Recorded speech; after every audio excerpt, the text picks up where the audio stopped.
The great outdoors is a place of incredible beauty and adventure, but it's also a world where the rules of survival are raw and unforgiving.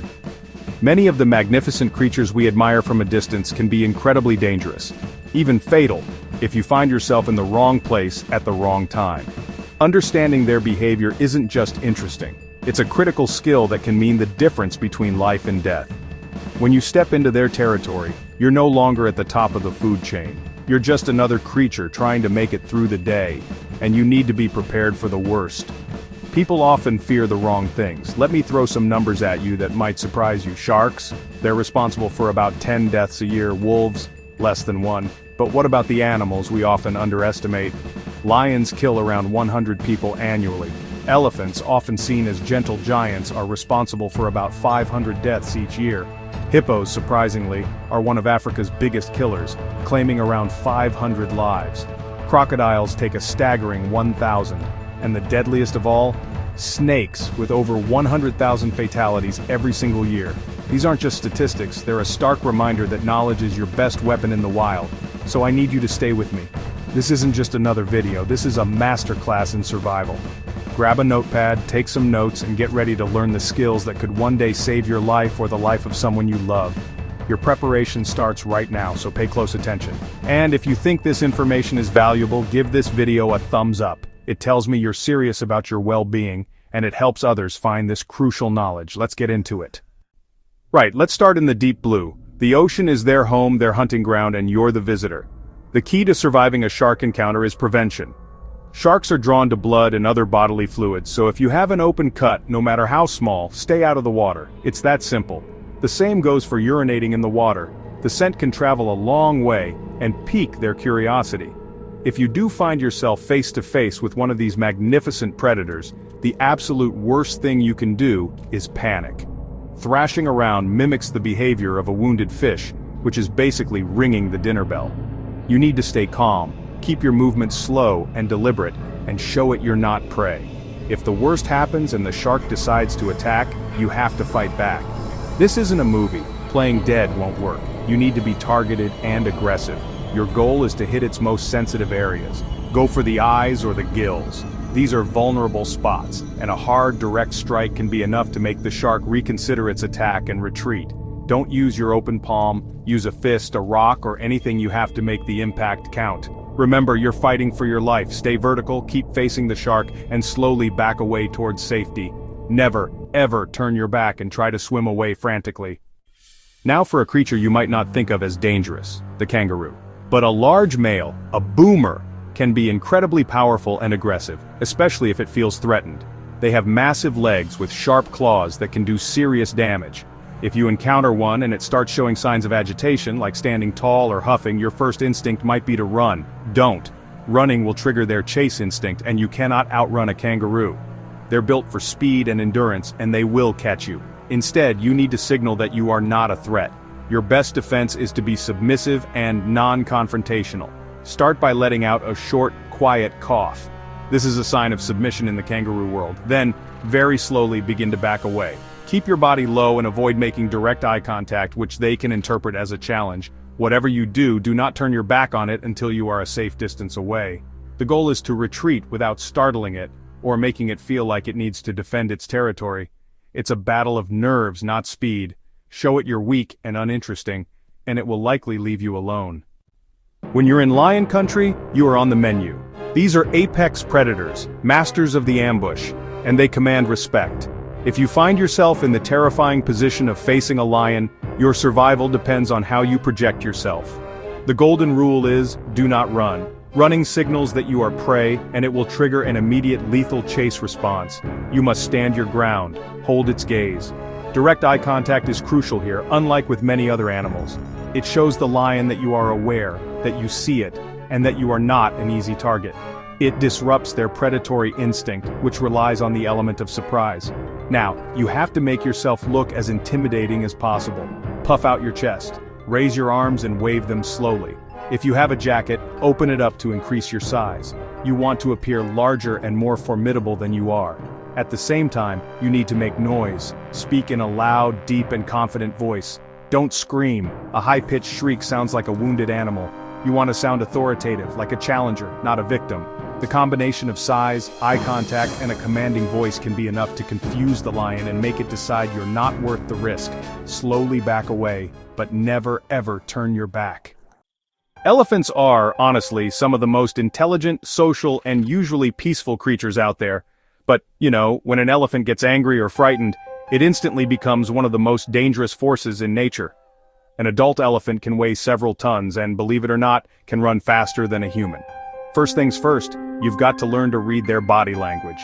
A calm elephant might just flap its ears to cool off, but if you see one holding its ears back, flat against its head, that's a serious warning sign. If its trunk is curled inwards and its head is down, it's probably getting ready to charge. These are your final warnings. You really shouldn't underestimate these signs. Sometimes an elephant might do a mock charge just to scare you off, but if it's the real thing, that charge is meant to kill. If you think a charge is about to happen, your instincts will be screaming at you to just run in a straight line as fast as you can. But you need to resist that urge. You can't outrun an elephant in an open field. Your only real hope is to use the environment around you. The goal is to break its line of sight and put a barrier between you and the elephant.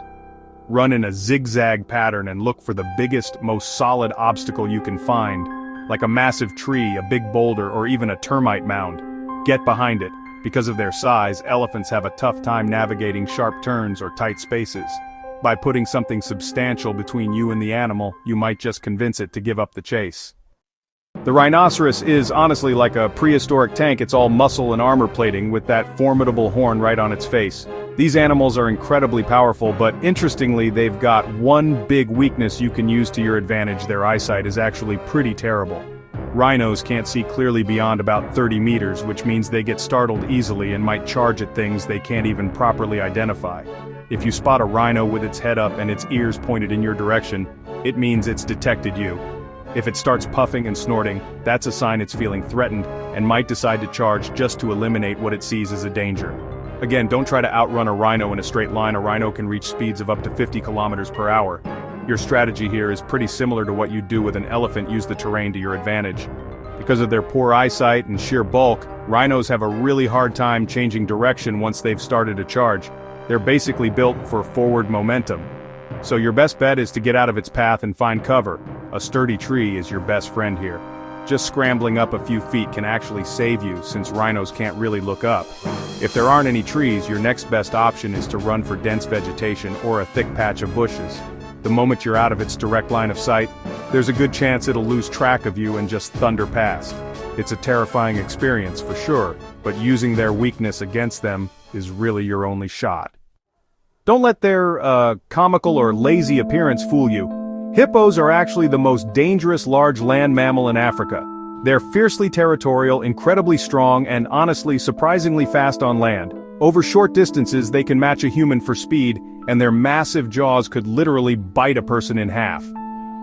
The most dangerous encounters usually happen when you accidentally get between a hippo and its path back to the water. During the dry season, hippos might travel far from rivers at night to graze, so you've got to be extra cautious when moving through tall grass, especially near water sources.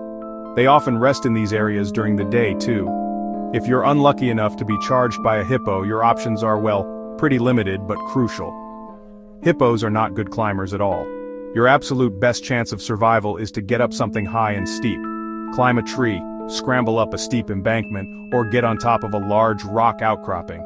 They just can't follow you there. If you're near water, do not jump in thinking it's a safe haven. That's actually their territory, and they're even more agile and dangerous in the water. Your only hope is to get to higher elevation where their bulk works against them, so avoid their space whenever you can, and if you can't, use the terrain to get above them. Right, let's tackle a more domestic but still incredibly dangerous animal, the bull. Many people believe the myth that bulls are enraged by the color red like in a bullfight. That's completely false.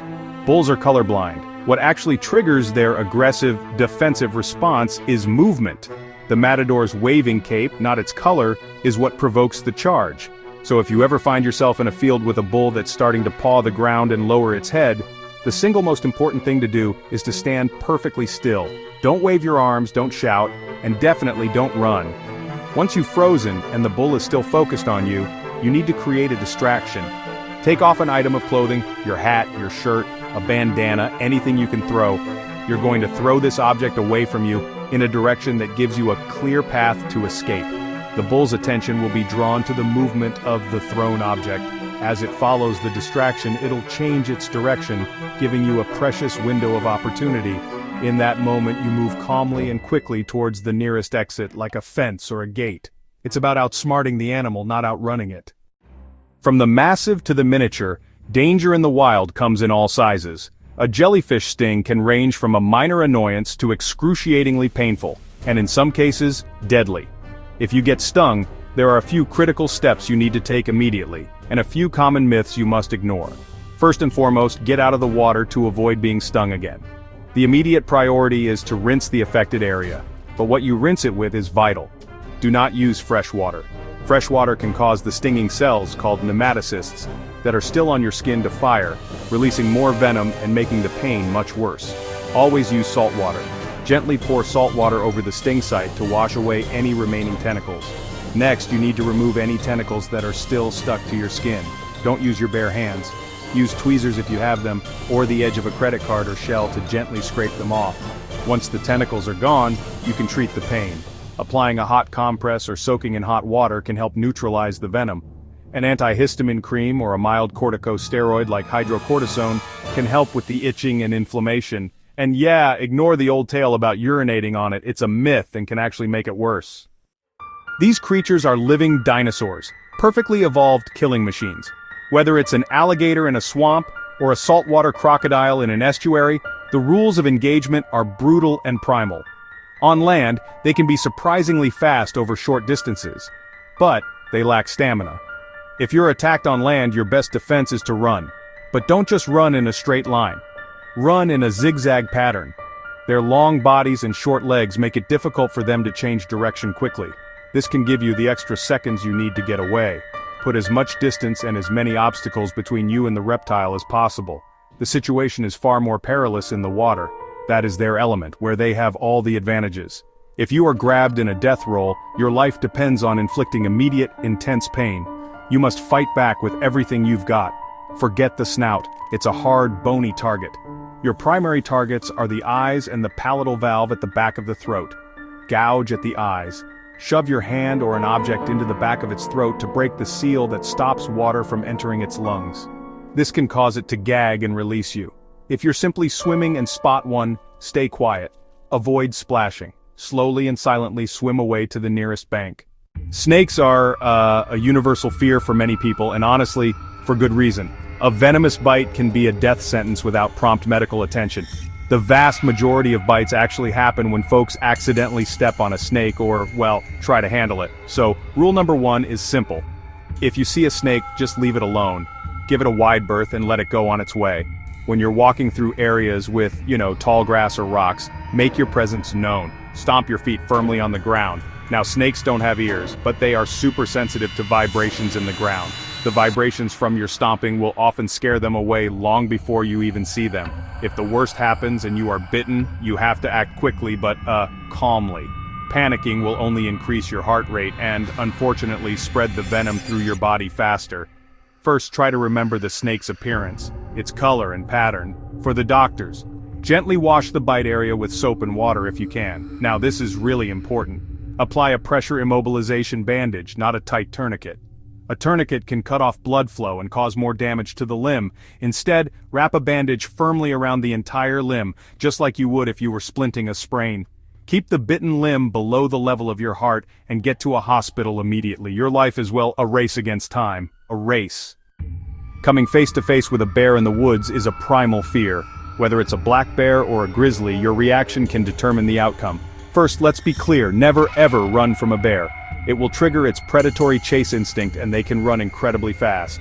You must stand your ground. Assess the situation. Is it a black bear or a grizzly? Black bears are generally less aggressive and can often be scared away by making yourself look big and making a lot of noise. But a grizzly is a different proposition entirely. If it's a defensive attack because you surprised it or it has cubs, you need to show it you are not a threat. If a grizzly bear attacks, your best chance is to play dead. Drop to the ground and lie flat on your stomach or curl up into a ball. Protect the back of your neck by interlocking your fingers behind your head. Keep your legs spread slightly to make it harder for the bear to flip you over. You have to remain motionless and silent. It takes incredible courage, but you must commit to it. The bear may swat at you, sniff you, or even stand on you. It's testing to see if the threat is neutralized. Stay still even after the bear leaves, as they often watch from a distance to see if you get back up. Only when you are absolutely sure it is gone should you slowly get up and seek help. Encountering a silverback gorilla in its natural habitat is a rare and awe-inspiring experience, but it can turn dangerous if you don't show the proper respect. Gorillas are social, intelligent, and have a strict hierarchy. A challenge to the dominant silverback can be met with extreme aggression. The key to a safe encounter is to be as non-threatening and submissive as possible. Absolutely do not make direct eye contact. Staring is a sign of aggression in the primate world, and it will be seen as a direct challenge. Keep your gaze lowered. You need to make yourself small and unthreatening. Crouch down to get below the gorilla's eye level. Stay low to the ground. If you need to speak, do so in a low, soft, murmuring voice. Loud noises or sudden movements will be perceived as a threat. If the gorilla begins to beat its chest or make bluff charges, it's a display of dominance. Do not react with aggression. Remain passive. If it approaches you, curl up into a ball on the ground, making yourself as small as possible. This is the ultimate sign of submission. You are showing the gorilla that you acknowledge its power and that you are no threat to its family. A single bee sting is painful, but a swarm attack is a life-threatening emergency. Bees, particularly Africanized killer bees, are highly defensive of their hive and can be provoked easily. One thing that attracts them is dark colors, which they may associate with natural predators like bears or badgers.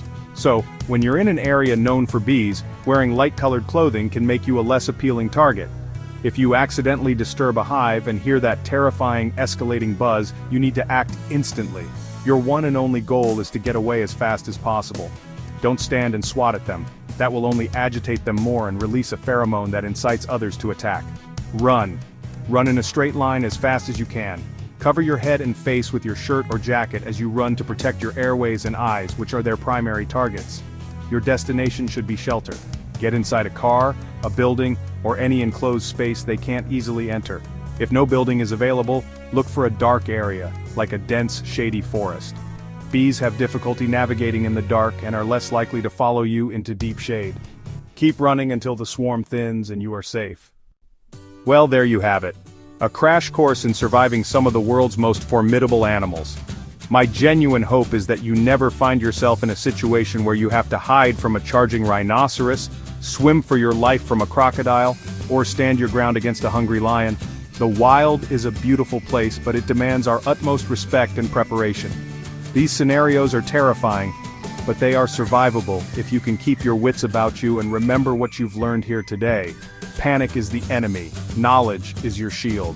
The skills we've covered can turn a potentially fatal encounter into a story you can tell for the rest of your life.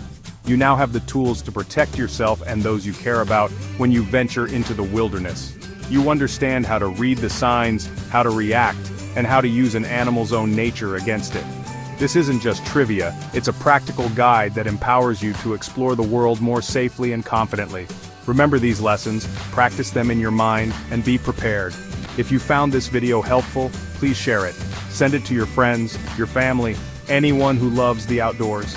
Every share helps more people stay safe, and give this video a thumbs up. The way these things work, the more likes a video gets, the more it's shown to new people. You liking this video could genuinely lead to it being seen by someone who needs it, and that simple click could one day save a life. Stay safe out there, and never stop learning.